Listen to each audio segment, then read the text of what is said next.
raise it up, why? Raise it up, raise it up, why? Hey, raise it up, hey, raise it up, why? Raise it up, raise it up, why? Raise it up.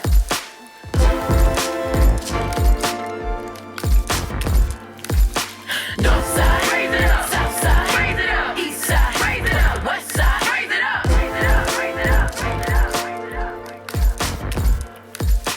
North side, raise it up. South side, raise it up. East side, raise it up. The west side, raise it up. Raise it up, raise it up, raise it up, raise it up, raise it up, raise it up. Hi, why? Hi, yo. Okay. Wow. Everybody, my loves, my loves, my loves. Is this not another episode of Raise It Up? Why? The podcast? I think it is. Yes. And I want you all to notice the fact that we are in a new location. We have a sister location, ladies and gentlemen, and I wanted to just start by addressing all the elephants in the room because you're used to seeing us a certain type of way, and I figure, if nothing else, let's make it known the fact that we are not at the same studio we generally are at. We are at our sister studio, Creative Studios LA, CSLA, located here in sunny, gorgeous, beautiful Los Scandalous. You understand where it all goes down? But I say that to say, I want you all to kind of be looking at the end of this podcast where I pay my dues, because one of the places where I will be paying my dues is this location. And if you are a creative with needs for locations or things and you're in sunny California, just happen to find yourself, come here, all right? Creative Studios Los Angeles. It's the first elephant in the room, the proverbial room. Well, no, the real room. It's a room. It's a room. It's a room. It's a vibe. The second elephant is sitting over there, isn't he? I'm an elephant, apparently. Well, we're not just elephants. Yeah. We're rams. We're rams. It is the season of Aries, so. 'Tis the season to be Aries. Flames. Yeah. You know it. Yeah, you know the song. You remember that song. Come on now. Hey. But no, this episode, because we're coming at you, well, we're airing, I should say, on the last Thursday of April in 2019. Yeah. And this is, well, no, when this airs, it's Taurus season. Oh, well. When this airs, it's Taurus season. Okay. So yeah, as you guys know, we don't do this shit live. That's first off, all right? We record this because y'all be seeing them pretty little subtitles and all the wonderful post work that these bearded, bald, beautiful gentlemen do for me and stuff. Well, not just for me, for y'all, for us, for all of us. It's for everybody, man. If we didn't have It really them, is. we wouldn't have this. And those individuals work really hard in post to make sure that we sound good on Spotify and Apple Podcasts and all the other places that you can find most podcasts, and as well your visual podcasting needs right there on YouTube. All right, they work very hard. So I say all of that to say, I'm gonna make it apparent in Wyann's words of wisdom today that we are not airing live, or rather we are not taping live, because this day that we're taping is a very important day. All right. It is a very important day. And for right now, I'm going to leave it right there because we're going to address what all today entails within the episode. And I would rather talk about the real stuff after we've grounded you. You guys know I like to bring you into the room before we go zoom, zoom, zoom, deep into the topics and far up and out of space when we do what we do. Today is jam-packed. I am not intentionally trying to make each episode longer. However, we got a lot of stuff to cover. And in saying that, namely, hip-hop has suffered a major loss. All right. And that needs to be addressed. All right. We'll get into that in a second. Also, we being Aries, this is the April edition. This is the Aries episode. So that's going to be covered as well. We're also going to be breaking it down. And if those, some of you remember for all the segments that we do in the a la carting system, break it down is where we uncover the genius within the hip hop culture. We're breaking it down today. My little brother's going to help me with that. We're going to get raised by my little brother. He's going to help us with that. All right. Raise you up. We're going to do a high why, which he can be a part of. I mean, you ain't going nowhere, so shit. I'll be here. Hey, yeah. So we're going to do a hashtag high why that came from...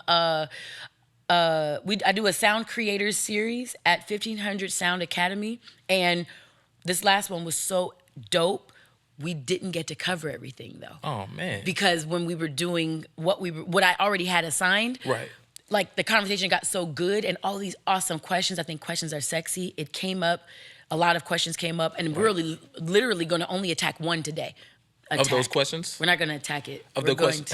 Yeah, we're going to cover. I know what we're you going mean. to cover one of those questions Cool. today. We're going to answer one of those questions today from a gentleman. Beautiful. We also have a little Doux-a-Diddy. I don't know if you remember that segment. A Doux-a-Diddy is where we're going to provide you some exclusive content in the form of either a song or a poem. I'm excited. Today it shall be a song. Ooh.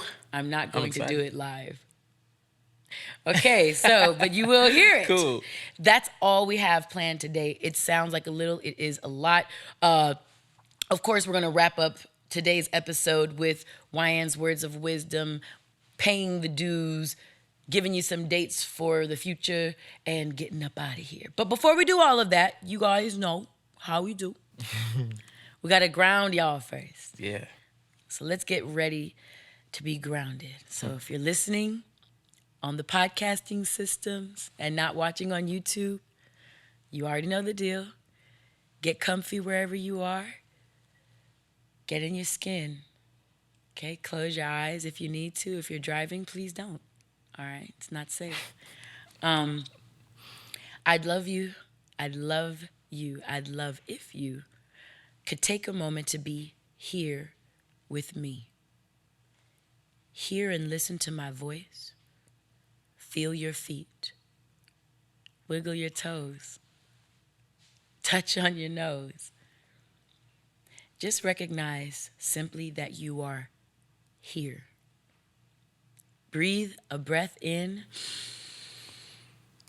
Blow a breath out. Again, in through your nose. And out through your mouth.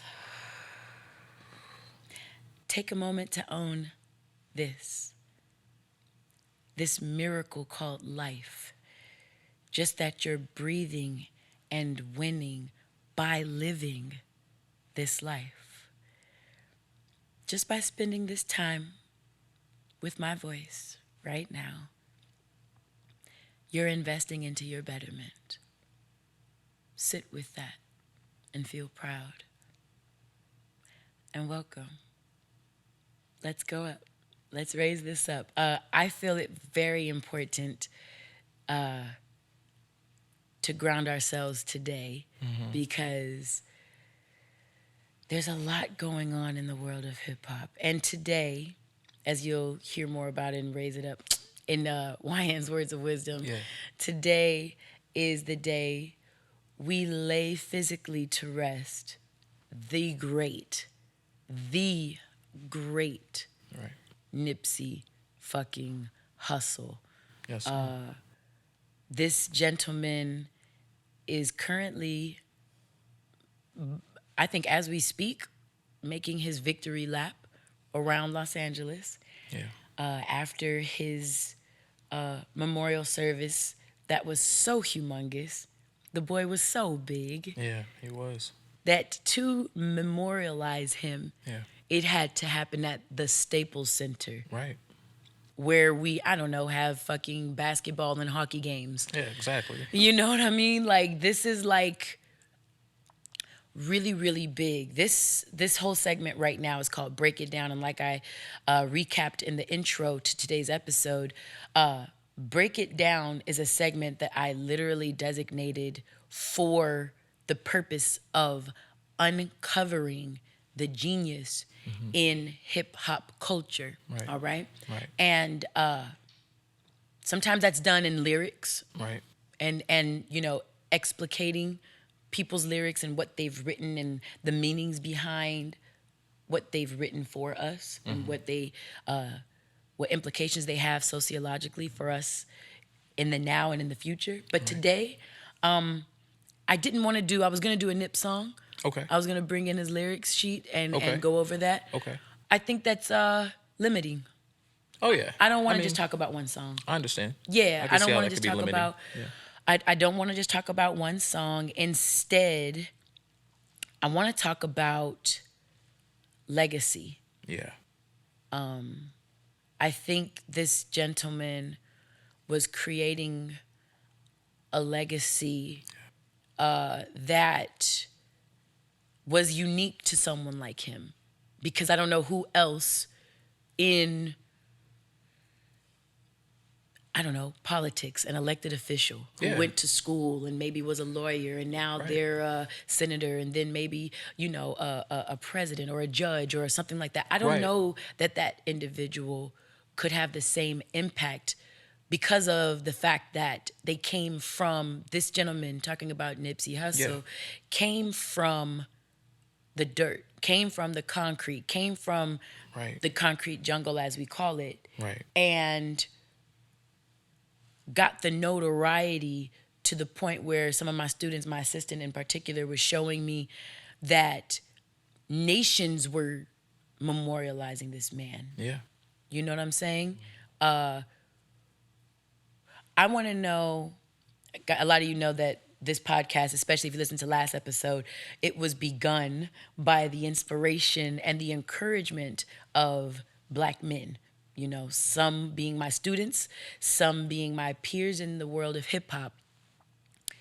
They asked, I delivered for this fostering of masculinity through a feminine perspective, if you will. So I wanted to bounce this off of my baby brother right now because I wanted to know of what you knew of Nipsey, because there's a lot of posers out here like, oh man, that's so crazy that this is going on, and it's like, oh word, so how long you been listening, or man, what's your favorite song? Well, I just heard like 2 singles off the Victory Lap. Right. It's like, let me quote Kendrick, the song that got me on To Pimp a Butterfly. You ain't gotta lie to kick it. Right. You hear me? You ain't gotta lie to kick it. Yeah. Some individuals are just delving into the depth of Nipsey in his death. Like because of his death, seeing how so many other influential people reacted, they were like, let me go do some homework. Right. That's okay. It is okay. There is no shame. honor lost. There's no shame in the fact that you didn't, maybe fuck with him the long way while he was here. That you know him and that you can continue on any part of what he promoted is a vibe. That's dope. That's awesome, sort of a thing. Right. So as a young Black man who definitely delves into the world of hip hop, my baby brother, for those of you who don't know, is a lyricist, a rapper, a writer, a producer, a singer. Right. Child of God, and Aries. Yeah. But all these different things. But as a Black man in the world of hip hop, what does someone like Nipsey, what does Nipsey's legacy mean to you? Even like you explaining me doing music, which is something that I love to do. Yeah. I feel like that's just one of the things that I do, and that one of the things that I love. And what I've realized from assessing Nipsey's life and his music and just what's happened in the past week is that he's so much more than just a rapper.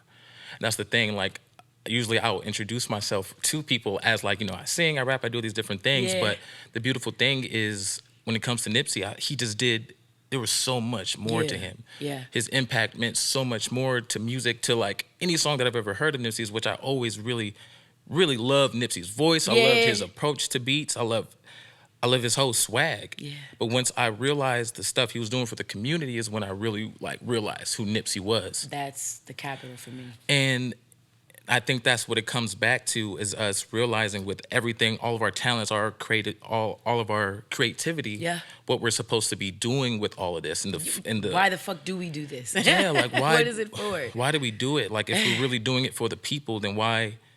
Like, sometimes the lyrics and sometimes the moods and sometimes the vibes of the music aren't really for the people. Yeah. But I felt like Nipsey's vibe and everything, not only his music, but what he did was for the people. Yeah. So when I heard about it, man, I never thought that it would hit me like that. Yeah. I never thought. That's all I could literally, say. literally. That's all I could say. When I found out, I literally dropped my phone. I just put my hands in the air and I was like, no. It was just too much. It was really too much for a guy like that. For everything that he was trying to do for the community or was doing. Not trying, was doing. He wasn't even trying to do it, Warren. He was doing it. He was doing it. Physically. It wasn't talk. It wasn't, man, when, it wasn't even, I'm going to invest back into somebody who's in the community. Mm-hmm. No, it was 10 toes to the pavement. Yeah. I was there. Yeah. Like to his, final physical resting place. That's where he was. Right. He was in the manifestation of all the shit that he said he'd do. Yeah. 100%. Like. That's why it was so touching. It's like this man was really doing this stuff and it just lit a fire under me because it's like, now what do I do to really keep this shit going? Because that is the whole purpose behind this. I feel like, if we got to find some sort of purpose out of this because it's too much negativity, too much bullshit going on in the world, man. Yeah. For someone like Nipsey to go down, it's not right. No. It's not. No. And so I'm trying to figure out what I can do, So as a young black man, why I think that's why it touched me so much. You feel me? So But I did enough crying already. As you can see, it's still in me, you feel me? So but we just gotta take this and keep it going, keep the marathon going. Yeah. Keep that whole vibe going because that's what it's about. Our people need it, and the world needs it, and I just feel like I have a responsibility now as a young black man. Good, not just in LA but in America and the world. You feel me? So like, I feel like if you're not just a young black male, because I don't want it to just be about blacks, but honestly, if you're young and like you've struggled and you've like come, like you should always want to like give back to the people that you grew up with or your struggle, just give back to the community. And you know what I'm saying? Like that's what it should be about. So that's why I just feel so strongly about it. And I want you to know, and I explained this on the last podcast. You guys can go back and listen to episode 3, which used to be called The Motivation. When we actually did it, true or false, babe, the real thing was called The Motivation. And in honor of Nipsey, because the last episode came out March 28th, which was the last Thursday of March. 3 days later, we lost him. Right. And in honor of that, I went back and changed the name to Hustle and Motivate. Right. # Hustle and Motivate, because it was already called The Motivation. So I was already in the spirit. Let me tell it. Right. Let me tell it. Right there. You were right there. I was already there. If you go back and listen to last episode, you hear Mickey Fax talking about what motivated him to keep going when things were bleak. Mm-hmm. You hear my student Quavo, his real name is...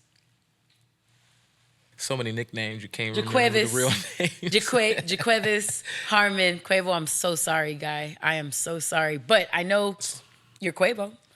She knows you. I know you. Yeah, she knows you. So he talked about what motivated him to be on my head to create this space. True. He talked about that. True. And an MSW, March was MSW Awareness Month as well as Women's Month and stuff. But an MSW asked me literally, what would you say to an individual who has yet to recognize his or her purpose? Okay. And I said, it's your why for life, right? Your why ends up being what motivates you. Right. So the whole episode was the motivation. Yeah. And the way I've coped with the feeling of loss from Nip is, okay, there's a time to cry and there's a time to feel sad.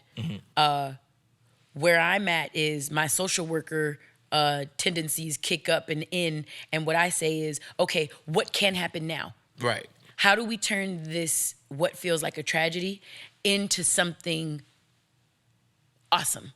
I think that's a great way to think, push though. Forward. No, that's exactly. You feel me? No, it's completely awesome. And really, that was what kicked in when I learned about him passing. Right. And I also know that I do that if I'm being dead ass with myself. Yeah. I just talked about last episode, which was Women's Month, I talked about being finally feeling comfortable with being a woman and doing the very emotional, stuff of things like crying and things like dealing with your emotions and stuff like that or whatever. I just got to that space where, very recently even, where I'm like, no, there's strength in your vulnerability. So Right. I recognize that a part of me wanting to say, how do we continue the legacy? Right. This episode is literally going to be called The Marathon, Continues. Continues. I love That's how, and my thing is me going straight to, okay, what can we do and how do we keep going? Right. Is a defense mechanism for myself to not have to deal with how Emotions. fucked up I feel. And how you really feel. Right. The 1500 Sound Academy, where the high Y is going to come from today, the first event of 2019, and one of my, I call them the beautiful bearded bald men, one of my beautiful bearded bald men was in the Nipsey event that happened at the top of this year. January 4th, 2019, at the Sound Academy, the 1500 Sound Academy, Nipsey and Rance were deconstructing.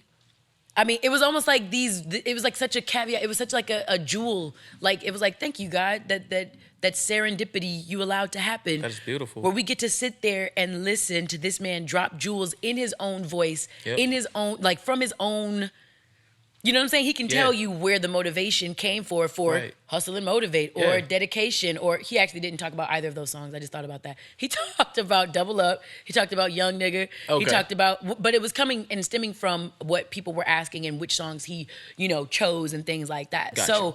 So, it was a very authentic place, but on the 31st of March, I had a show as The Emotions. I think you guys know, my baby brother included, we are children of what some have called black music royalty. My dad, and you guys learned from episode 1, my dad, really? My dad wrote, let's groove tonight. Boom, boom, boom, boom, boom. Share the spice of life. But I'm off key today. I might be too. Don't No, ask me you're to sing. fine. Okay. Ding, ding, ding, ding, ding. That was what I couldn't hear that horn like bing, bing. Let me not even do that. Okay, I'm back. But the thing is, my dad married my mom, who is doesn't take much, make me whoa. Couldn't think of it. You got the best of my life. So it was this awesome day, the 31st of March. My sister and I backed up my mom as The Emotions for one of the first times. Right. A full-length show. My older sister, Wendy, who was with us, who's generally not with us, is usually my Aunt Pam, and my mom, Wanda, who DJ Quick called Wanda Hutchinson. He never stopped calling her Hutchinson, always Hutchinson. But Wanda Vaughn, she married my daddy. We all three were The Emotions. It was a beautiful time. My sister had sung beautifully. The shows were filled with, they were just electric. I'm talking about that first show, the 3:00 show, was like the best show I feel we've ever had. I felt so good. I was up on top of the world. So here it is, 5:30 p.m. Pacific, 9 Eastern time. Right. My phone goes off. It's Yo-Yo. Yo-Yo is Can't Play With My Yo-Yo. The West Coast rapper under the NWA tree from Ice Cube. She calls my phone. I don't answer. I'm on voice arrest. I'm saving my voice for the second show we're about to have in 30 minutes. Right. So I'm keeping my mind right. So we go and do another 1.5 hour show. I get off stage. I have 6 missed calls from Ninth Wonder. I have other calls that are missed from this and that. Where are you? People are thinking that we're at the Sound Academy. I guess they didn't have their information correct, and they know that people were trying to see if I was safe. And I'm like, what are we talking about? I literally post a story of doing a meet and greet at the end of the show with Mom's fans, The Emotions fans and everything. Right. So I'm being I'm being the legacy woman. I'm being daughter of Wyann Vaughn. I'm don't ask my neighbor. And I'm being that. Right. And I post that, and I see all these pictures of Nip on my timeline. This is Instagram I'm talking about. And when I scroll back up to the top, the last post was Exhibit, and he said, I can't wrap my head around this one. R.I.P. to the great Nipsey Hussle. And I says, what the fuck? All my hip hop comes back. Mom gets so upset when I go into hip hop mode I bet. on the Emotions gig. She don't like that. No. She don't like that. So she gets in my ass like, why? What do you? I'm like, no. Fuck all this. Hold up. Right. Like I'm on my different. It's a whole different swag. Then it makes sense. Now I'm seeing all this stuff and people are yo, where you at? Blah blah. I'm like, oh God. And I'm trying to keep it together because I'm still on. Right. I'm still in emotion. Right.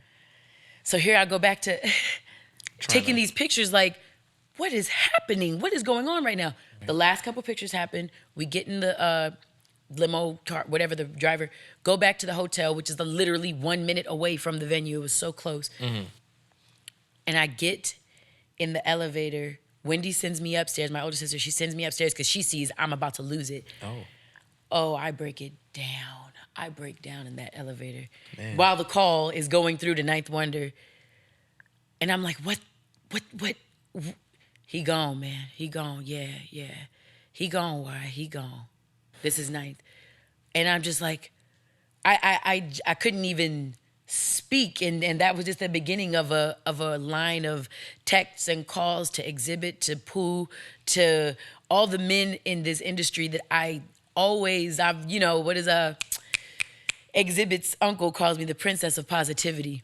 So he's always like, she's always going to make sure that you're good. You don't know why I am the princess of shouts out to Uncle Vidal, Vidal Marsh, but I'm always making sure all the boys are good. Right. And it was just crazy that we were all, like, it was like this warm hug of everyone in the hip hop community trying to cover one another. Yeah. Cover the bases. So then I hear, he was with someone. G is Nipsey's engineer. People haven't heard from him. I'm hitting him up because the last 2 people I spoke with about this podcast before I started actually putting it into fruition and into production was Dave 4, this gentleman that's working that camera over there. Hi, got wave. There he is, the Dave 4. And G, Nipsey's personal engineer. Wow. $1,500 or nothing and all money in affiliate. Wow. And no one can find him. So the first 2 DMs in the Raise It Up Y account on Instagram are to you, telling you that this was my account for my podcast, and the next one was to G. And both of you guys were 2 of my first follows. I think I had 4 follows by the time you followed me. So I only had 2 follows before you guys followed me. And I just needed to know that he was safe, that he was okay. I said, please let me know that you're okay. I said, well, physically okay as we can be right now. Mm-hmm. And he checked in, so I knew that he was safe. And it was just before I laid down for the freaking 30-minute nap that I could take to get any rest, because I couldn't get a lot of rest. Right. I text Dre just to tell him, Dr. Dre, to tell him, yo, I love you. Like, I love you. I love Nicole, his wife. I love your family.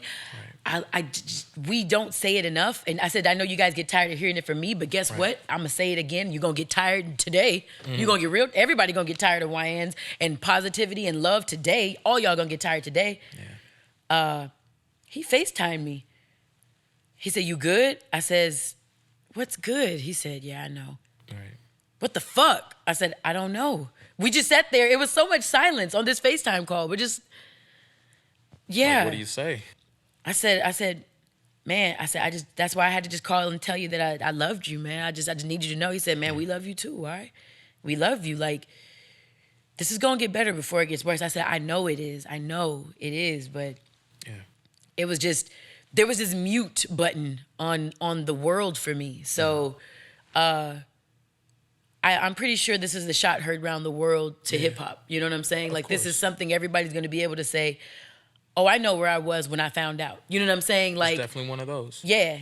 This is a 9/11 moment for hip hop. It really is. Let me tell it. And I agree. Again, in this break it down section of Raise It Up Y, we're uncovering the genius in hip hop, and there is no aspect to Nipsey to uncover. He was genius in hip hop, and his legacy still is genius in hip hop. So, yes, it is. You know, one time for the big homie, he was 33. I'm about to be 37. So young, he's man. A baby. He is a baby. That's amazing. You got to meet him though. You got to see him in person. I wish I could have just been around him just to end. That was my third time. That was my third time being around him. The first time he was working on what was about to become Compton. Yeah. But the song that he was writing to didn't end up making it onto Compton, sort of a thing. Compton. But Compton, Dre's album in 2015. So it was the fart of the Sarmisty. It was the fart of the Starmisty. Little dyslexia for you guys. Whitney says, my little sister, his older sister, I put the sexy in dyslexia. Yeah. Anyways, so the start of the pharmacy, Right. NWA was coming out, the biopic in 2015. Right. They were getting ready for all of that. Beats One Radio had all just started. We were the first artist-led show that came out on Apple? 7/4/2015. Oh, okay. What's 7/4? July. July 4th, thank you. 4th of July. And it was the first day that they aired all that stuff or whatever. And, but we had been recording all before then. And in that time, Nip was in Studio B at Dre's studio, writing to, again, a song that didn't end up making it onto the album. Okay. But that was my first time ever even seeing him. The second time was on the Can't Stop, Won't Stop red carpet while we were doing the pharmacy again, covering it for Beats One and for our show. And the Apple guy with us that was interviewing him yelled out like Nip. He was like trying to get attention, and Nip was like, "Oh, for real? Chill, like I'm gonna give you the interview, bro, but Right. you gotta chill," sort of a thing. He's like, "Oh man, no, I'm sorry," sort of a thing. But that I was like, it was hilarious. Did y'all interview him on the pharmacy? We did not interview him himself, but we got his feedback for what he thought about the Can't Stop, Won't Stop that came out in 2017. Okay. Yeah, because that was a busy ass week. We had 2 shows for the Poly Seeds with Terrace, Monday and Tuesday. Wednesday was the red carpet for Can't Stop, Won't Stop. Thursday was the red carpet for the Defiant Ones, Dre and Jimmy Iovine. Oh, right. Sort of a thing. So Right. I think he could have been there at that, but I didn't see him at that one. I was hanging with the TDE folks at Dre's thing. And then I 86 everybody when it was time to dance. And people in the industry be too cool to dance. What? When we go to these parties, let me tell you something. My shoes will come off for the dance. You hear me? I'll sweat out the hair for the dance. I don't give a man. Listen, especially if like Battle Cat is mixing. DJing? Oh yeah. What are you talking about, bro? Like, are you serious? Battle Cat and our my Aries twin, a DJ called Quest, DJ Quest or whatever. They'll tag team and they're just so dope. Like, it's music. How do you not move? Right. Too Anyways, cool. yes. That's so LA life. that makes me. It's literal hashtag Right. LA life. Right. A little too cool to be cool. Yeah. So that was our first time visiting the segment. Get Raised? Break it down? Break It Down. Break It Down. There's a Tevin Campbell song that I always make myself not sing when I say Break It Down. And I'm not going to sing it today neither. Oh, So the the next segment that I wanted to do with you all is with my baby brother as well. It's called Get Raised. This is the portion of the podcast where an OG in his own right raises us all with their wisdom, their life experiential wisdom. And oh my God, I even journaled about it. On Monday, March 25th, my little brother and I had my favorite conversation in my life. Nice. With my favorite conversation that we've ever had in life. And we've had some dope ones. Yeah. That was my favorite by far. I journaled, 2019 is going to be the greatest year.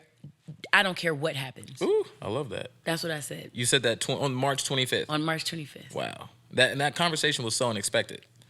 Completely unexpected. I walked, I'd done 5 miles in Manhattan Beach. So I was coming home and God said, call Waren. Check up on Waren. I don't know who you guys call God, whether it be universe, the great spirit, blah, blah, blah. Right. In no way do I push anybody's religious affiliations on anybody. Right. I think that everybody is dope. And, but yeah, me and God have homie conversations because that's our relationship. Discover yours and you can have one too. But God tells me random things sometimes. So I'm just driving. I'm on the 110 because it was hella traffic on the 105. Right. And I'm about to get off on Manchester. And he said, call Waren. Check up on Waren. I said, Love yeah. Because, can I brag? Can I brag on my baby brother?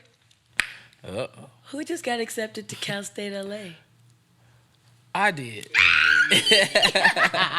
I am really excited about that actually. And like, I was surprised to see that acceptance letter. You know what I mean? Because like I've been doing all this work, in school, taking it slow, That's class true. by class, to be honest. Yeah. And I never really, I did see myself getting a degree after high school. I was like, I was so into music, and that was such my main thing that I was focused on. I was like, yeah, I'll get my degree by the time I'm 30, but looks like I'm gonna be about right. Yeah, I'm yeah, gonna have my deadass. degree by 30. So Yeah. and I'm really proud of all the work that I had put forward for that. Nutritional science is my major, and yeah, this day I guess Wyann was just kind of calling to congratulate me. Even That's though all she it already was. knew, you That- already knew, but it was it just was- like an extra I pat on the hadn't. back. What I said is, I said I wonder if Waren knows how dope he is.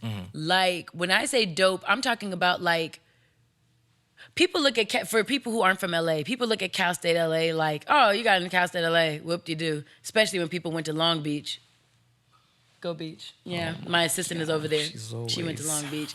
Hating on the Cal State but LA. but now I like Cal State LA because not only because they accepted my younger brother and rightfully so because they should recognize a real one when they see one. Right first here. off. But they also provide a paycheck to my sister. My older sister works at Cal State LA. She is a program director and an overall boss, like True. she should be. That's very true. Up there. So it's just really dope, though, that I was calling you that day just to say, like, this is no easy task. You know what I'm Yeah. saying? Even though people look at Cal State LA like, oh, it's just Cal State LA. Like, it's not, something big. It's not UCLA. It's not USC. It's not Pepperdine. You get a 4-year degree from there and you will be eligible for the same degrees, or Right. rather the same jobs Yeah. as somebody from Pepperdine, from Occidental, Right. or anywhere else Right. who has a 4-year degree. So Yeah. I think sometimes young people especially get the game fucked up a little bit where Yeah. they start to say, well, if I don't get my degree from this school, then Right. I won't be. No, if you don't get your degree, then Yeah. you won't be in the running for what is deemed as dope. Yeah, You know what I'm saying? In the world 100%. of scholastic endeavors. So Yeah. I called my little brother to tell him that he is so dope, and I just wanted to make sure that he knew how dope he was, that it was no easy task to be accepted by any 4-year, Cal State LA included. And we got into this very unexpected dope-ass conversation, and I call this Get Raised, I'm just calling it, awareness. And it's one of the things that we do on this podcast, which is raise your awareness, Yeah. your vibration, Yeah. and your capacity for love. I say it every single episode. So the fact that this is about awareness, Yep. it took it to a whole different level, sort of Right. a thing. And that day we decided, I said, oh, you're going to be on the next episode. Yeah, it was because of that conversation that I'm sitting here right now. Absolutely. And- So I think storytelling is healing, Yeah. not just when you say it, because it's cathartic when you say it, it's healing when someone listens. Right. So I want you to start. I don't know where you want to start for that story, though. I forgot how we got on it. And it was kind of like, mid conversation. It wasn't even like the basis of our conversation. It was like, oh yeah, by the way, I had this dope experience the other day.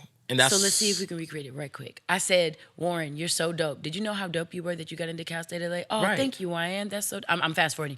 Oh, thank you, Wyann. That was so dope. Because I was just saying, like, it's not easy and blah blah blah blah. I was unexpected to see that, and I'm like, girl, boy, you so dope. They better expect it and blah blah blah blah blah. And we're talking, and then Dad started getting in the conversation. Then you said, okay, I have to leave because you're gonna go get something to eat. And then Mom started trying to join the conversation. I said no, and then I said, if you don't leave, so you can Yeah. get yourself some food. Right. And you were like, I know, dang, So you got down to your spot. We Yeah. talked about how dope the spot was. I've Yeah. never been there. Yes. And then I was like, well, Waren, I don't want to take up too much of your time because I'm long-winded, if you haven't noticed.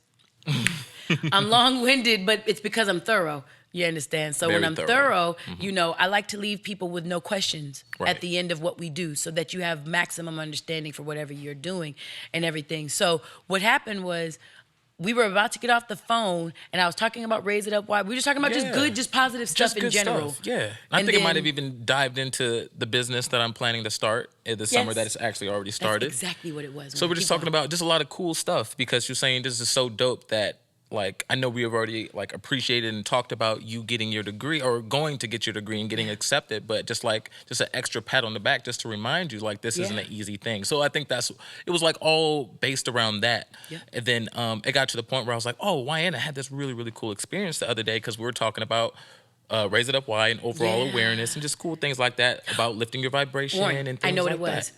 We were talking about the fact that we all are born into music, right?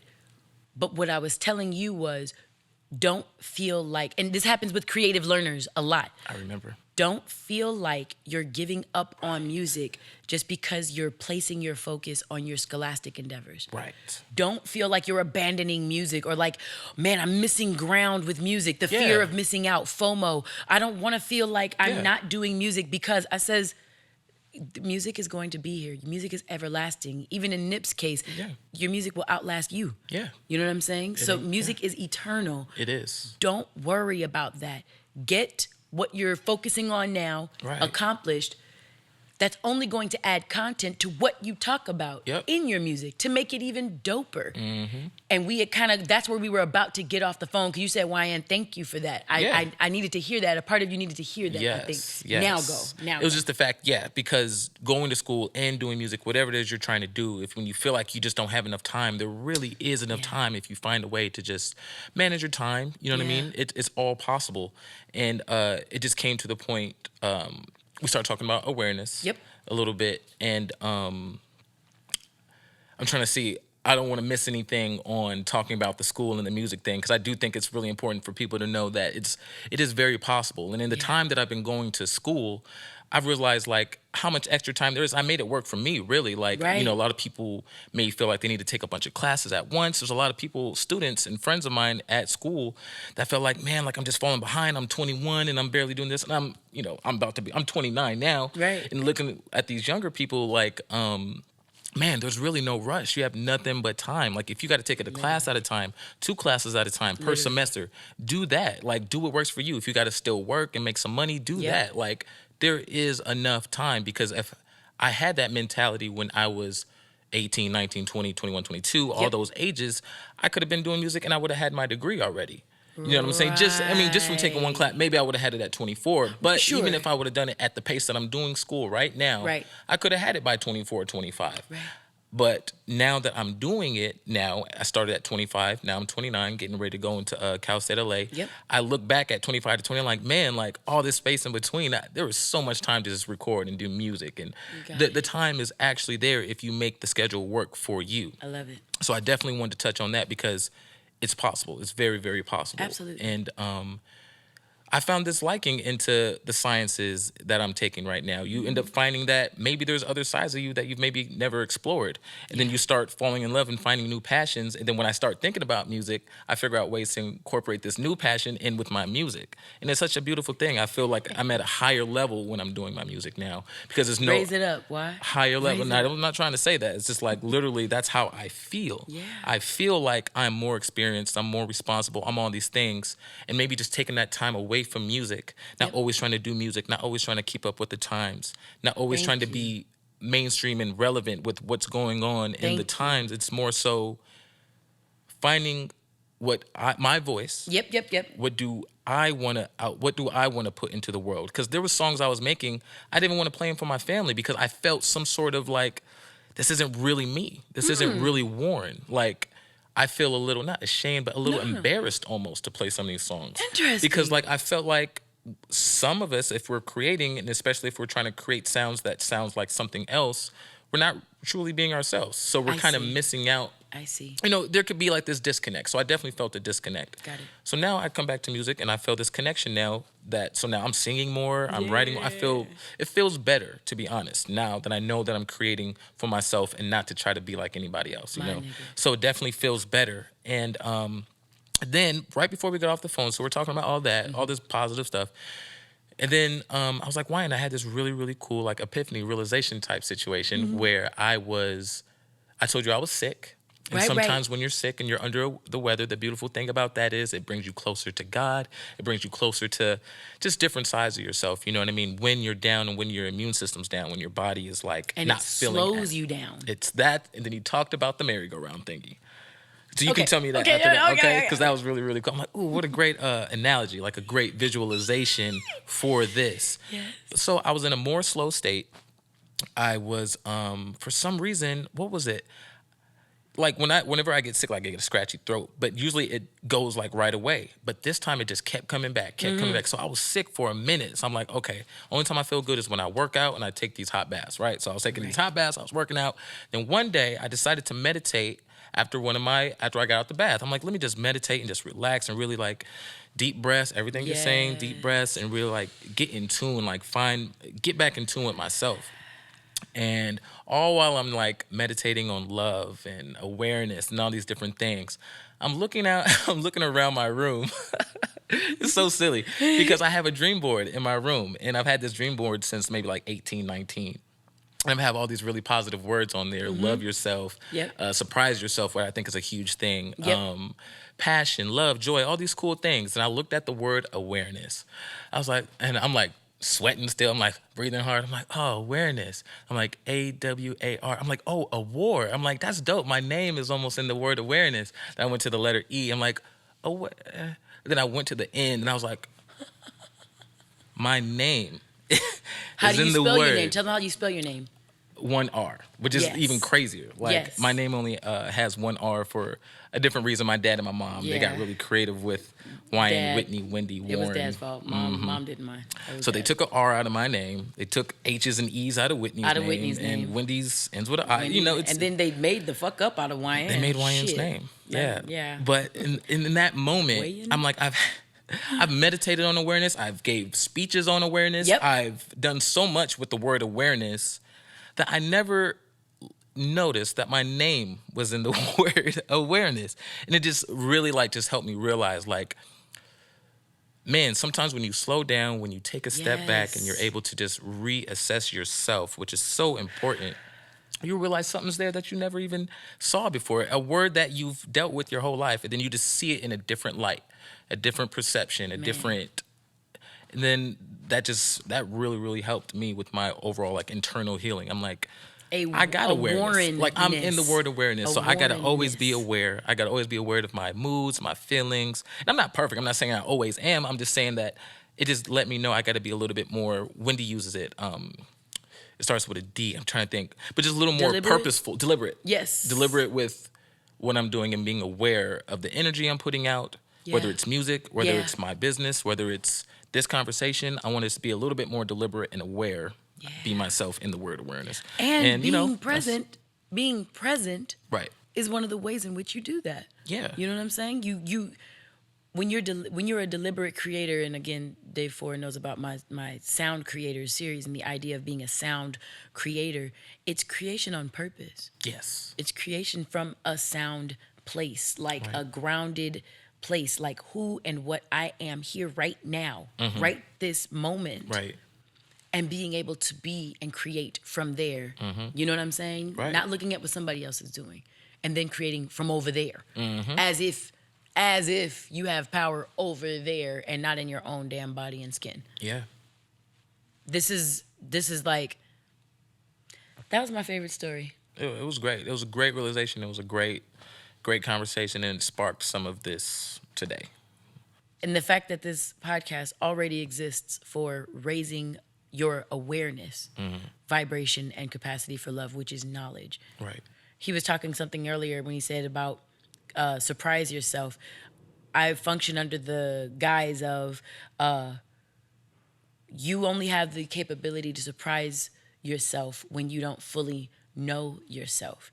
And looking at that from a positive mindset, you can say, with new discovery of self, that's where the surprise can occur. Yeah. Because you're continuing to learn. Exactly. And school, going back to your point about not hip hop, but music really, but hip hop for us, but music and school and stuff like that.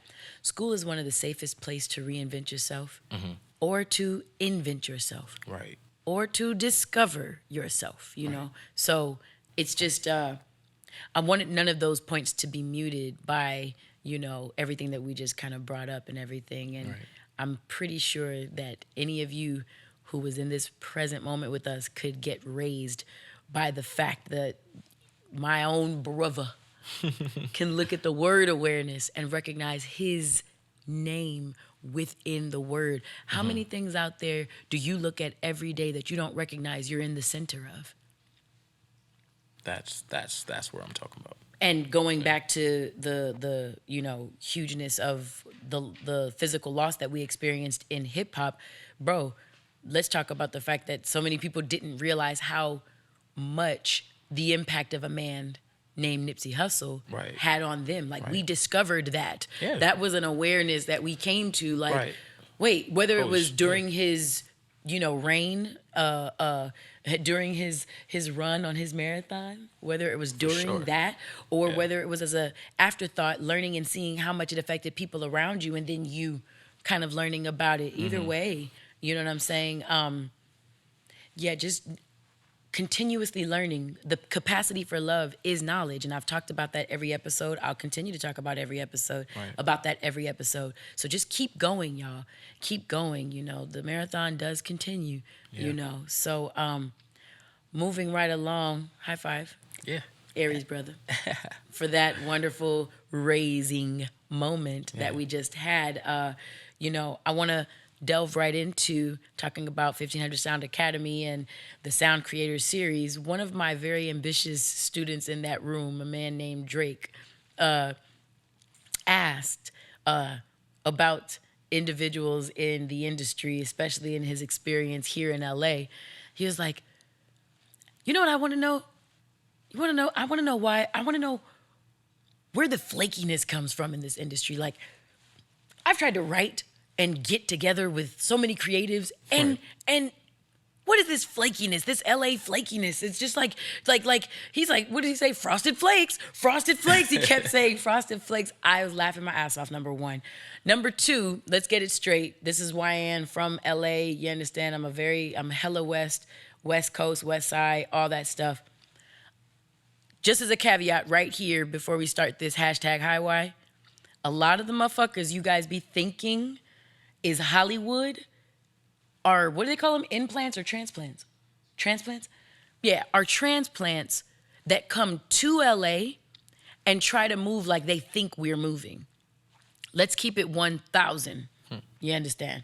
A lot of what y'all see and experience as creative individuals or people in general who come to LA and are hella Hollywood with the extra'd out glasses and the, I have to have this and all the tags and blah, blah, blah, blah, blah. Nipsey Hussle was a very good representation of hella LA. He wasn't hella flashy. He wasn't hella extra'd out in everything that he was doing. Right. Dr. Dre wears one outfit every day. Snoopy don't care if he on his Instagram and his do-rag looking like somebody auntie. He don't give a damn. You dig me? Those are real LA figures to me. I am a real one. This podcast is from OGs to real ones only. Right. If you ready to hear some real shit from real ones, from OGs to real ones, then tune in.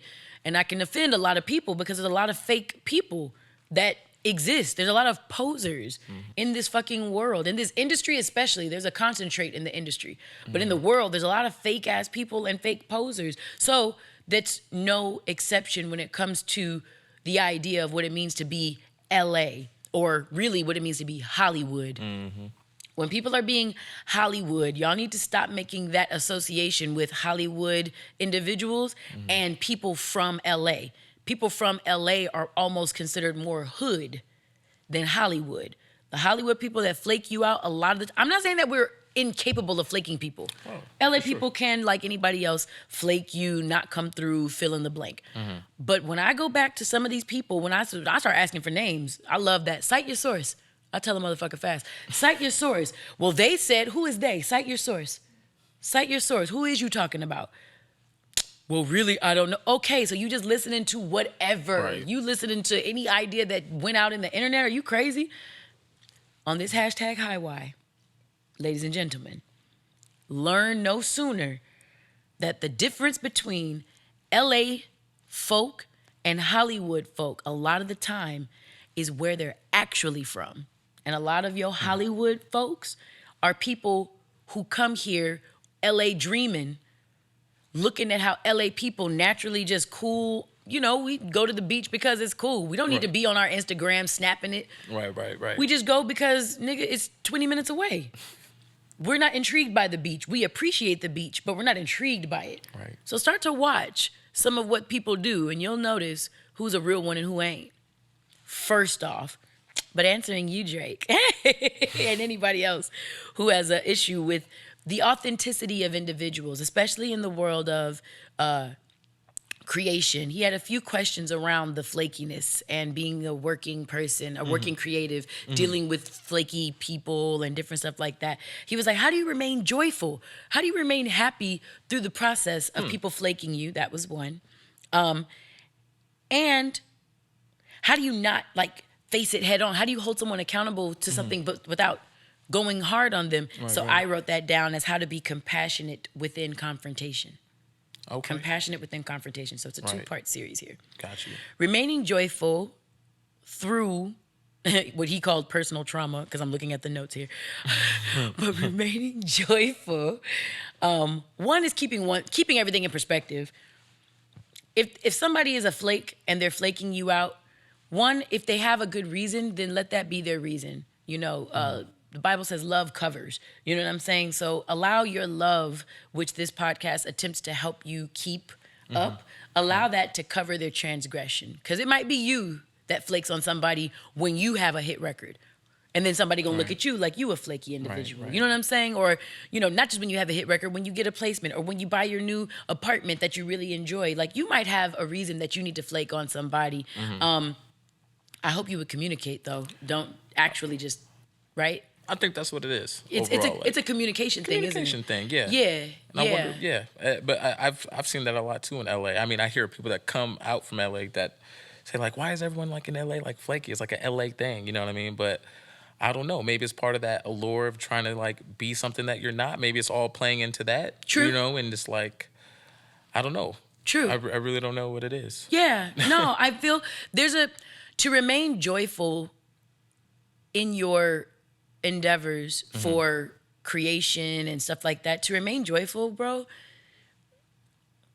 remember why you do it. Stay in touch with your motivation. Always just know that the right people are looking for you too.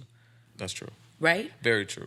The people who are committed, the people who have good communication skills and will at least give the courtesy of a text or a call if they're going to be late or not come. Right. Those individuals are all finding you just like you're searching for them. So please hold on to your joy, because your joy is satisfaction derived from within. Right. Okay?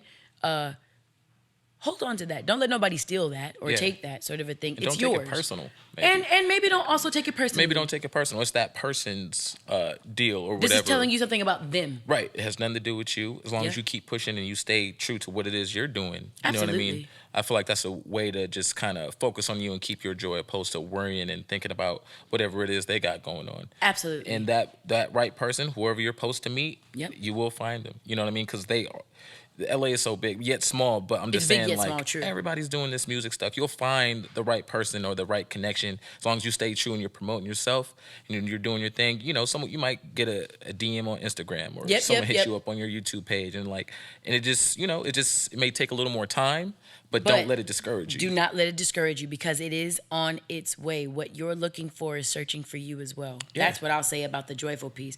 And two, remaining compassionate in the confrontation. Building off of that same joy and positive energy from within, being able to, at your own discretion, I want to say, I don't want you to feel like you're anyone's, doormats or rugs. You know what I mean? I don't want to feel like people can, I know, mic stand. I don't want people to look at you, or rather for you to feel like you are someone's, walk over thing. Right. Because that doesn't feel good. So one of the ways that you make sure that you stand up for yourself and not in a way that's going to ruin the work relationship is just to say I know I've sent texts like these. Hey, could have sworn we were getting together today. I hope you're safe and I hope you're okay. I haven't heard from you, and this is now like about 15, 20 minutes into when we were supposed to be getting together. Right. If today doesn't end up working, let's end up hooking up another time. Yeah. No hard feelings, no love lost. Right. I just hope that everything is good with you. Yeah. Just leave it like that. And leave it right there. Yeah. Leave it right there. And if they don't respond, you allow them to be the double flake. Like the flake that couldn't even respond To something that nice. To something kind. Right. To something exactly. kind and thoughtful. Like, number one, are you safe? Because this is Right. LA. Sometimes you get in traffic jams and car yeah. accidents and Oh, yeah. things like that or whatever. We are a car culture type of a state. A city, rather, Yeah. what I meant to say. You have that. You want to make sure people are safe. You want to make sure they're good. Mm-hmm. And at the end of the day, you have to know that you're great with or without their contribution to your success. Right. You have to know you are your own success story, whether someone else authors a line in your book or not. Right. Okay? You are the success story. They can only, add bedazzled jewels to it, but you are the vibe already, Right. sort of a thing. So just know that that's not easy, accepting your greatness in that way. It's not easy. Sometimes we don't always see ourselves as great. Yeah. Coming to things like sound creators is a great way to reaffirm Yeah. your greatness. Listening to podcasts like Raise It Up, Why? Not being a shameless plug here, but also getting those around you to listen to podcasts like Raise It Up, Why? Or watch Raise It Up, Why? Helps you because then it starts to elevate their vibe.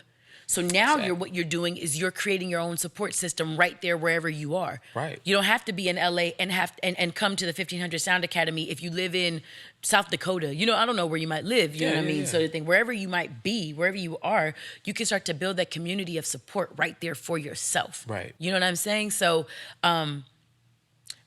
that last thing that I was going to touch on, he wanted me to, I put down here to touch on was personality versus character. One's personality is very highly linked to what they do outwardly, what others see of them and how they are outwardly, right? Your character is what you are even when nobody is looking. Very internal. I don't want your personality to be on swole and your character to be empty. That wouldn't serve you. Right. That would have you react in crazy ways to situations like this or any other stressor, really. Right.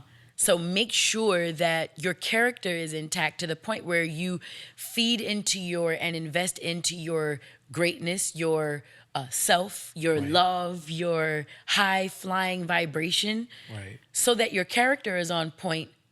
So that when people encounter your personality, it's really coming from this genuine ass character that's like, damn, like they're dope, like they're cool, like, oh wow, man, you know what? I was a shitbag. I actually stood them up, or I ghosted them, or I flaked on them, and they was nothing but kind and positive to me.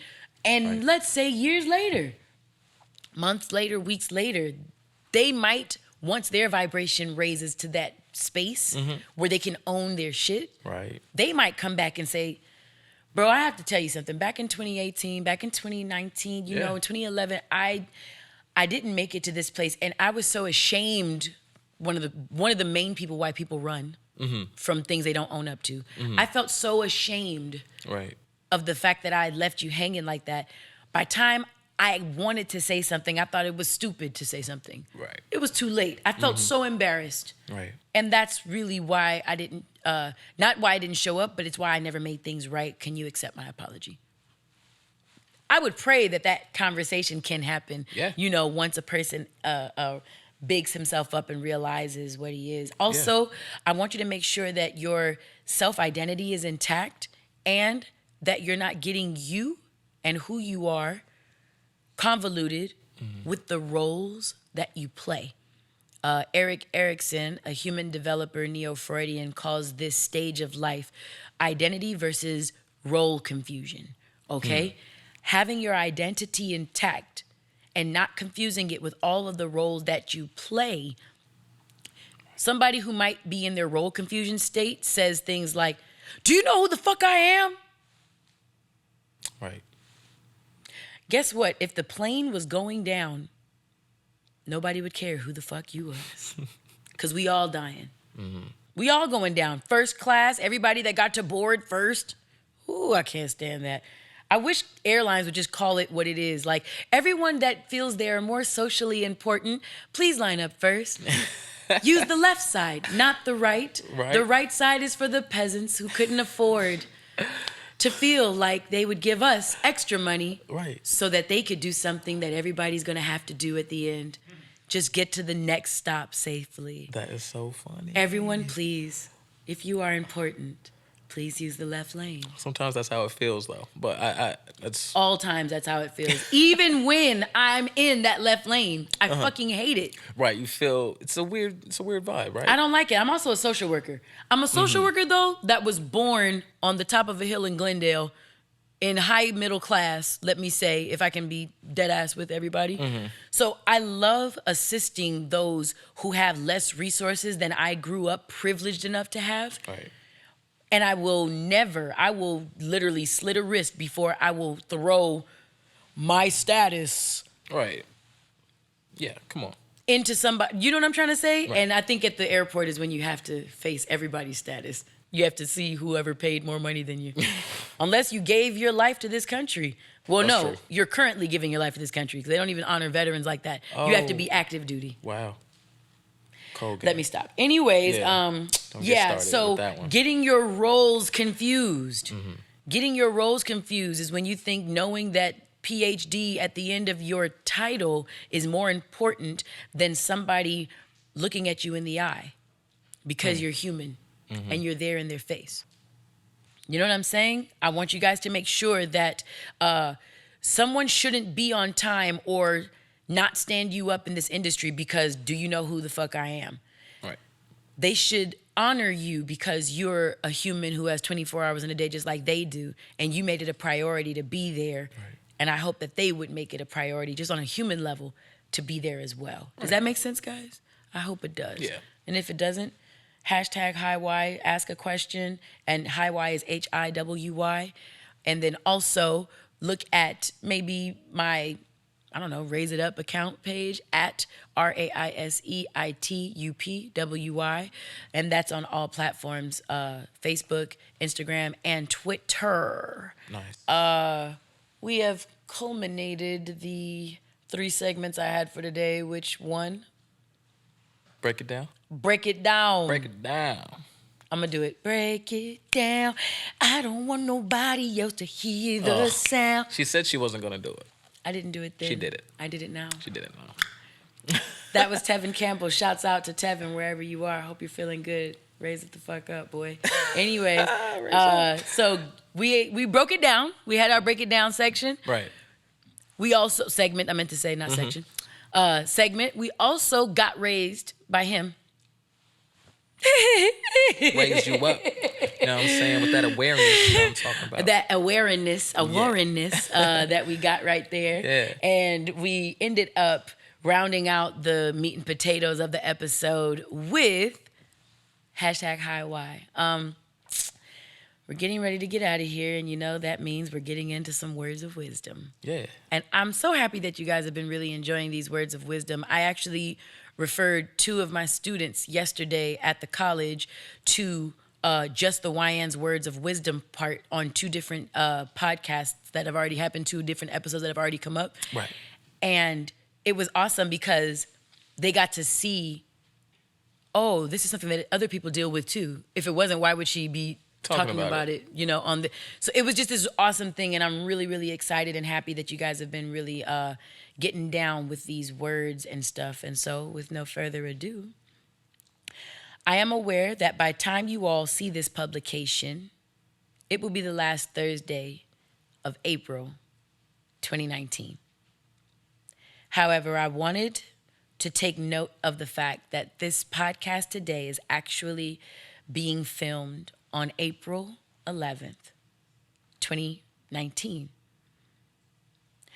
I want to take a moment to give props to today, because I don't know that many props are given to living directly in the moment. By this being my birthday month, I wanted to give you a lesson that I learned at the end of my 36th year. 36, the age I currently am for 2 more days. And that lesson is there is no real moment but this moment. Attempting to live in the future will result in fear-based, drenched in overwhelming anxiety living. Living in the past will literally swallow you up whole in regret and depression. There is literally only power in the present, in this moment. So going back to today being April 11th, 2019, today our guest, my baby brother, is 29 years old and has been for 3 days. Today, I am, as I already stated, for only 2 more days, 36 years old. And today, we have eternally immortalized the physical version of the great Nipsey Hussle. Our clock is still running where his reached its finish lap not even 2 weeks ago. While I am speaking right now, I think he is currently making his final victory lap around Los Angeles. And I want to talk to you all about the essence of what I think his tagline, "The Marathon Continues," means. First, I want to use the life of my baby brother. That's okay? Of course. Okay. I want to tell you on his behalf that if you engage him in conversation and he feels inclined to share, he would be able to tell you that he lived a very, very different yesterday and yesteryear. He would tell you how the choices that he made back then led him some places that can be described as unhealthy and even unsafe. From where he was then, there in that space and time, I don't know that he could have looked into his future and see the present day Waren that he is and that he has become. That example is evidence about why it is so important to only truly consider where you are in the present. Living in the complete peace of the present, he was able to slow down his life, as he talked to us about in the Get Raised portion of today's episode, and catch all of the clues that life had there, literally waiting for him, always throwing at him. He caught the clues that life tends to whisper at us. God once told me on one of our talks, it was a day that things were slow and I had somewhere to be, needed to get there fast. It was a slow, deliberate day where he told me that sometimes going slow is the fastest way to go. And so I share that with you now for you to be able to apply to your training in this life race called a marathon. Recognizing that the marathon continues also starts, number 2, with existing in the peace of your current space. By sitting for a second and finding the peace, even within the chaos of any of your situations. When you do that, more of your track is revealed to you. And by it being revealed to you, it helps you know where to run on this marathon that you're continuing. For any of you who do not know, a marathon is not a race. You do not train for a marathon like you would train for a 40-meter sprint. In a marathon, you do not exhaust all of your energy in the front of your efforts. To simply even just complete that marathon, a person must pace him or herself. This is meaning that you, one, have to prepare even before the run begins. Has to be up here. You have to have considered it. Think about it in your mind. Visualize it. 2, you have to know where the rest areas are, because you are going to need some form of rest, a bathroom break even, in 26 miles of running, which is the LA Marathon, if I'm not mistaken. You're going to need to know where to rest and where the rest areas are. 3, you're going to literally have to be aware of who is around you. You're going to have to be aware of who's around you. Certain people on the sidelines are cheering for your completion. And they're just cheering for you, man. They want you to do this thing called life. Others are studying how you run because they want to be able to replicate your victories, your successes, and learn from your mistakes. Unfortunately, some others still are simply there just to watch you fail and to confirm their suspicions about how less than dope they always secretly thought you were the whole time. Awareness of your surroundings does not mean that you take note of all these sideline people. It's not that you focus on them and the fact that they are there for whatever reasons they are there, but rather the awareness comes from knowing that someone's watching. People are watching you. You keep putting out those vids and those clips on Instagram. You don't know that the greats might be watching you. You keep releasing your music and doing what you do because you love it. And you don't know that $1 million investor might be watching you. You don't recognize that your niece, your nephew, or your neighbor's child next door sees when you're hustling on the block, doing what you're doing, good or bad, that they're watching you. It's way more important to take note of the fact that you're being watched rather than the people who could be watching you. I hope that made sense. Because regardless of one's intent for watching you, I want you to place further emphasis not on why somebody would be watching your run, but on why you're running, period. Regardless of whether they're there to cheer you on, to analyze your successes, or to secretly confirm shady thoughts about you. You need to be in touch with you and your reasons for continuing on in this marathon at all. In 36 years, today, this moment, publicly I'd like to say that I have earned several degrees.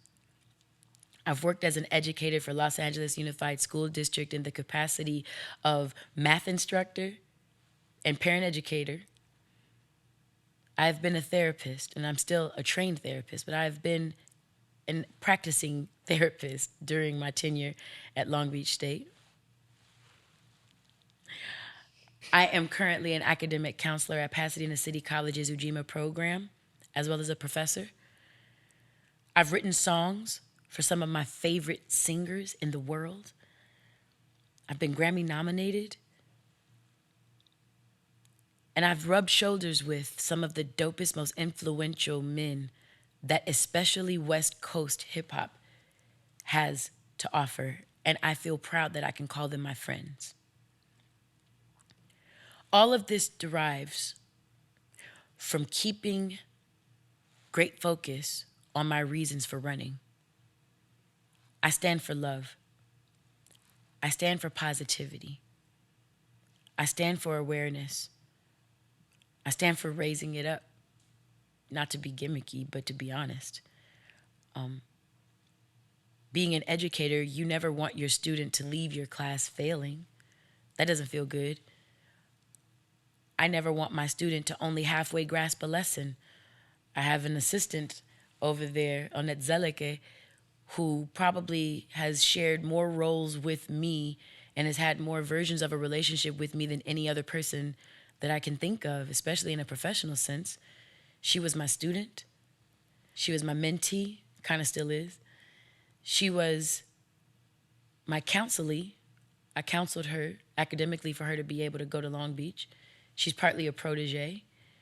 She's a current coworker as a director of a program at Pasadena College. She's a coworker of mine now. And of her own volition, she is my personal assistant.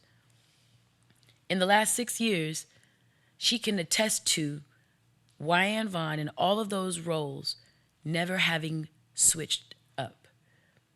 I never missed a beat. Why? Talking about that ego versus, or rather self-identity versus role confusion. Once you know who you are, authenticity is the only byproduct. Doesn't matter if I'm writing a song or providing therapy. Who I am is who I am. I can tell you that some people have looked at the Wyann show, as I like to call my life, and some of them have been like, yeah, I don't fuck with it. I've been called a paraprofessional by lesser-minded people on the campus of Pasadena City College. I've been called an OG by people who simply know me because they're a follower of the Raise It Up Y accounts.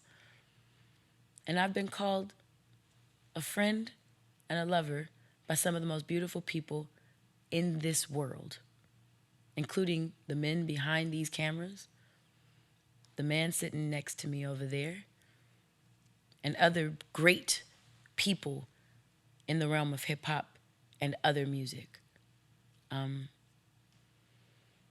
got my makeup done today so that I would have encouragement to keep all of my tears for later behind everything I've felt for the physical loss of the great Nipsey Hussle.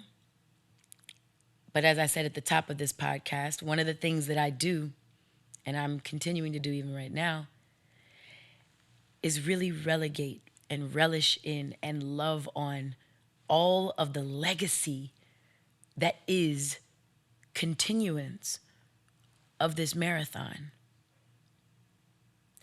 Once you know your why and you've found your reasons, your purpose, unshakably and unapologetically, because I'm pretty sure if we're looking at Nip as a role model for today's words of wisdom,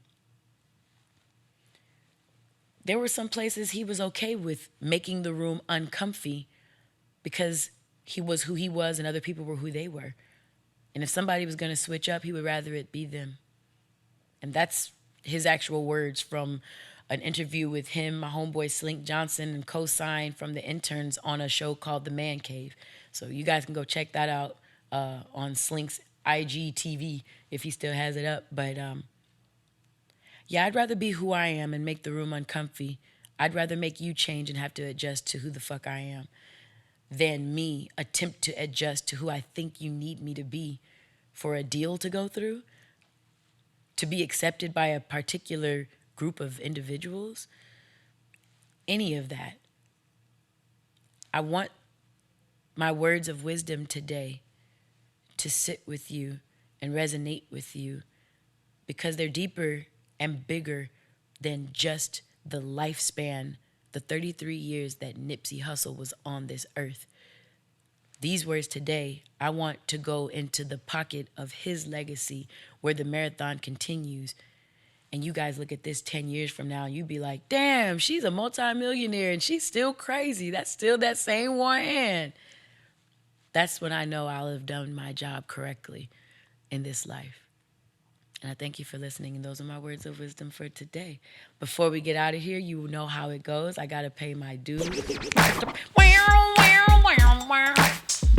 You gotta it's not here in the physical, but yeah, post-production is a motherfucker. Oh yeah, that post-production, man. It's a whole vibe, bro. These guys be killing it on that post-production. Shouts out to Dave 4 and Chris motherfucking Cadenhead, bro. Thank you guys so much for all the hard work. Dave 4, you Chris guys are a part of the Cadenhead. legacy and the marathon continuing, just so you know. So yes, I wanted to give you guys, again, I like to give people their roses while they can smell them. I like to make sure that people know they're valued while they're right here. Yes. I do not pay these men. I wish everyone thought I had it like that, where I'm like, yeah, I got... No, these men are just dope in that they invest into something that they see is raising vibrations, awareness, and knowledge for all of us, bro. For all of us. When these cameras go off, they give me a recount of, damn, that was dope.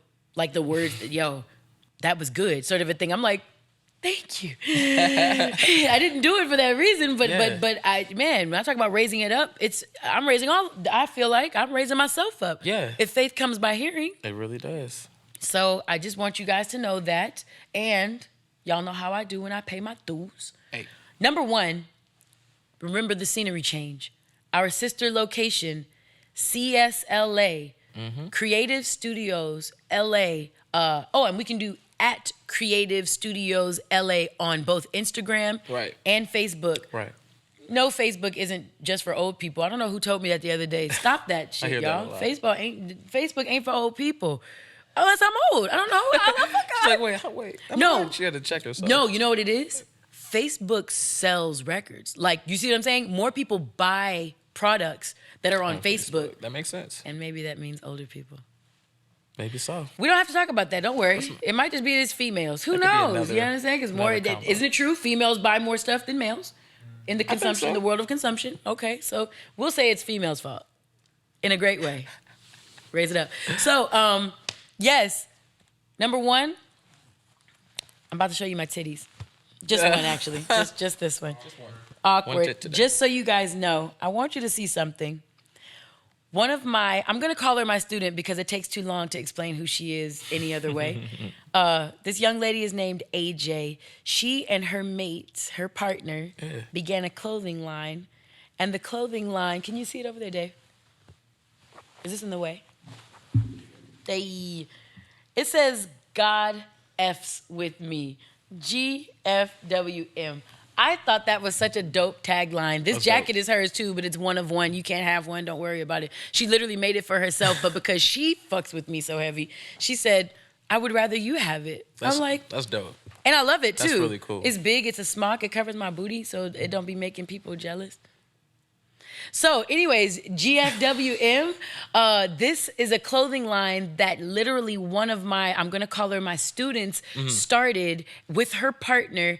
And I just want you to be on the lookout for it because its whole premise is God gets down with everybody. If we're all God's children, God gets down with everybody. And she says she got tired of being in church settings. And noticing that certain people were being kind of alienated, pushed to the side, ostracized because of, let's say, their sexual orientation, because certain people had money and were tithers while other people weren't, so they didn't get the same kind of a treatment. Wow. That goes back to that airline shit. To me, you understand? Yeah, I got a potty mouth, and guess what? God fucks with me. I know he does. Well, excuse me, F's with me. I think I did the full version of it. That's totally fine. Yeah, don't worry about it. Yeah, God F's with me. You understand? Oh, and then the hashtag, I definitely am not going to show you that. It's literally on my butt. No, I'm not going to show you that. Anyway, the hashtag says regardless. Nice. So if you guys see me starting to hashtag regardless or hashtag GFWM, you'll know it's giving props to the baby girl. Number 3, y'all know how I feel about the dude. Okay. This right here is called Moose Def. I love that. Isn't that fly? Moose Def. She's so creative, man. I love her whole spin. Our cousin Maya Smith is the founder, creator, lead educator, and entrepreneur that is the Doux' main stylist. She has an actual salon in Macon, Georgia, and everything. Nice. Yeah, it's called the Doux Parlor. It's really cute. She's dope, man. Oh, I just lied. The Doux Salon. Parlor, I just thought was a cute word. Anyway, so yeah, the Doux Salon. And this product here, ladies and gents with long hair that want to utilize this in your curly hair or straight hair rotation, your natural hair rotation. Also for these braids. Terrace Martin's fiance is named Brittany Thomas. Brittany Thomas is a motherfucker in the world of braiding She's done braids for SZA. She's done braids for tours like Madonna. Wow. Yeah, she's not to be played with like Wu-Tang Clan. It ain't nothing to fuck with. So the thing is, this product, Mousse Def, can also be used on braids to keep them looking new and things of that nature. That's just one of the uses. Another use is that it can also go on freshly conditioned and washed hair, of course, with Doux products, you bitches.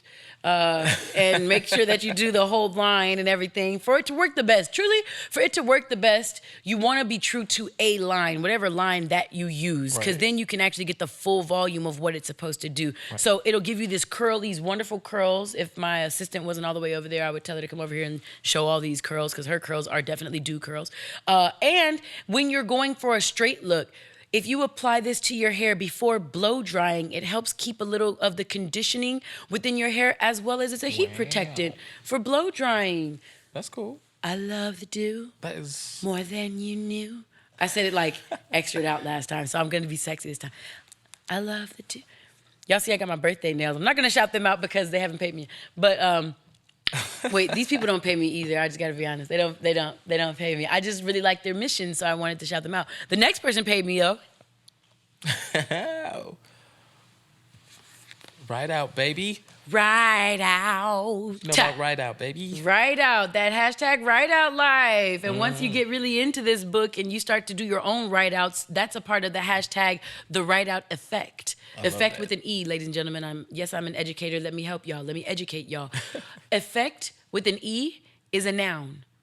Effect with an A is a verb. Did that help y'all for your spelling error issues? Okay.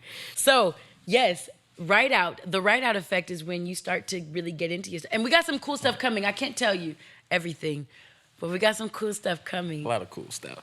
Including an audiobook. Ooh, can't wait for that. If you would like to order the physical version, aka that hardcover book right there, then you have to go to WYANNVAUGHN.com, Wyann.com. Nice. Look on there. If you want the ebook version, you'll be able to press a button and get it that quickly. If you want it in that hard copy version, you're going to go down to where it says contact us. Yeah, contact us, and Zelika is gonna get your email, and we're gonna start the process of shipping to you this book as well as a free gift. Oh wow! That's and cool. Make sure that you let us know how you want us to sign your name, because we give you a free message. I don't know if it's a free. It's a message. So it's just a message. It's not a free. Well, I mean, it is free, but it's like a specialized message from me to you personally. So tell me how to spell the name. What name you want? Because I've been getting some artists lately, and they'll put like, yeah, I'm little Mac Daddy Dre, little daddy OG Dog 2. You know what I'm saying? I'm like, I'm gonna write that for the no. Call me Clarence. It's been awesome. I really enjoy it. Hey, I really enjoy it. And also a final wonderful endorser of this podcast, and really one of the first people that we didn't know to just invest into the podcast. I have to re-thank MXL Mics, at MXL Mics, I think online. If it's wrong, don't worry, I'll tell you in a minute. But guys, midnight is still my sexy baby, into which I speak to you all happily, beautifully, non-erroneously. No, I mean, but I just love the fact that this podcasting mic has been so awesome, and the sound completely improved. One, because we have her, and two, because we have Dave 4. That's an awesome audio recording engineer, tech extraordinaire, non-fuck-withable bald beard man. You understand? So I just want to make sure that we talk about that. Midnight is my mic's name. I think that you guys knew that. That's her name. She's beautiful and purple. She has a brother, and that's him over there. I love it. And it's another podcasting mic. They sound crisp and beautiful, and they're really dope. And I just want to say shouts out to the MXL for believing in me at NAMM this year for no real reason. Wow. Just hearing about the podcast and what it stood for with the positivity, love, raising awareness, vibes, and capacities for love. And they just was like, yeah, take this. You need this. We would like to be a part of that legacy. What? Yeah, that's exactly what happened this year. That's a blessing right No, there. they're so Thank you, so MXL. dope. Thank you, MXL. That's dope. Thank you, guys. And my uncle Benjamin Wright, and some of you guys know him because he arranged strings on Off the Wall, on beautiful works and masterpieces like that, all the way up to The Love Below, Andre 3000, or Justin Timberlake, Push a Love, all those beautiful strings that you hear. My uncle Benjamin Wright is how I know at all MXL. Damn. He was the one that put me in cahoots, and he said, "My niece," you know how he talks. Yes. This is years ago. I love it. My niece, she is a budding artist, and she is someone you need to watch. She is one to watch. And, I love that. And he put me on, and now, but without Uncle Ben there, Yeah. this was a relationship that got built, and between Chris going down there, talking with them, Wow. them going down there, meeting me, and learning about the mission of this podcast. And they were like, we need to be a part of that. So That's thank you beautiful. again, MXL. Shout out to Trevor, and thank you guys. We really appreciate and love on y'all. I love it. Before we get about this out, we're dropping a song, bro. I'm so excited about that, Wyann. We're dropping a song. That is actually another segment called Doux-a-Diddy. And this is a song that, of course, the passing of Nip inspired me to release. It's a song that I recorded. It's the first song I wrote of 2018. We wrote it January 3rd, 2018, after watching the Dave Chappelle on Netflix, Equanimity. Oh, yeah. His something stand-up? like that. Yeah, Yeah. his stand-up. That and the Bird Complex, or the Bird Revelation, I think it's called the Bird Revelation. Ooh, but he was talking about some really dope stuff. I'm not gonna spoil it for you. You guys go look at that. It won a Grammy. Those two stand-ups, they won comedic Grammys. Oh, the comedy Grammy. Oh, I didn't even know that. Okay. He definitely won for Wow, those. that's cool. And it was just so profound after I'd watched it. And I was just in a reflective mode. It was the beginning of the year, so, Yeah. you're starting something new and you're thinking about things. So Yeah. I wrote a song. Chris played some amazing keys. The producer for this show is also the director of my videos, the film idea person, smart that way. I don't know what to call him really, so I'm just saying these words. And he's my creative partner for everything that's in my music. Okay, and he started just playing some chords. Amazing pianist, by the way, but he does other production as well. He plays these chords, and I just immediately started hearing what became "Wake Up," and it's like basically my first song. We played it on the Pharmacy actually before the Pharmacy went out. We played it on the Pharmacy for the last episode in February 2018, and Exhibit said a wonderful shout out that was really nice to me. And I love him. That's dope. I've always loved him. But I want you guys to take a listen to it. And maybe next episode we can break down its lyrical content. Talk about what it means and stuff like that. I think that would be really dope. Guys, you've been amazing. I don't have no dates for you, I don't think. May? I have dates? Zelika, I have dates in May? Anything I know of? No, right? Yeah, sometimes it comes like 2 days after the podcast, and then it's like, hey, we want you 8 places. And it's Wow. Like, so you mean like speaking events or anything speaking like that? events, Maybe where I'm at and stuff like that. Right. Just check in with 1500 Sound Academy. That's 1500 SOUND.ACADEMY. 1500 sound.academy. That's their website. And just be looking on there on the @RaiseItUpY accounts, RAISEITUPWY. That's Instagram, Twitter, and Facebook. Beautiful. Look on any of those and you'll see where I'm going to be speaking or doing any of my talks or events, because some will be coming up going into this summer. We just haven't locked down a new date on sound creators for the emotional edition, because that's the one that's coming next, and that's gonna get deep. I know it is. The mental one was fly. We'll talk more about that one next episode and everything. But guys, you've been amazing. Thank you for tuning in to another episode of Raise It Up Why the podcast. I can't thank you and tell you how amazing I feel you are for just giving your time to this moment with us and giving more energy to the building of yourself. Please stay real. Guys, I forgot to tell you, as promised, Wake Up, the video is coming right at you. I feel very proud of it because one of my students, Ryan Taylor, he graduated from Ujima PCC and then graduated from USC's film school as a director. He did this video for me, and I just feel proud of my babies. I'm always going to be promoting them regardless of what. So without further ado, I want you to know that the next thing you're going to see is the former Ujima PCC student Ryan Taylor directed video for Wake Up is coming directly at you. If you're listening on any of the podcasting sites, just know that the video will be featured at the end of the YouTube, and you'll be able to find it on my YouTube channel as well. All right? Mwah, mwah, mwah. Y'all gonna get tired of me forgetting things, and y'all well, I'm getting tired of my doggone producers making me do stuff when I don't feel like doing it, okay? This is late at night on a whole nother night. But don't worry, that's not the point. All right, love you guys. Okay, bye. Love and positivity, stay real.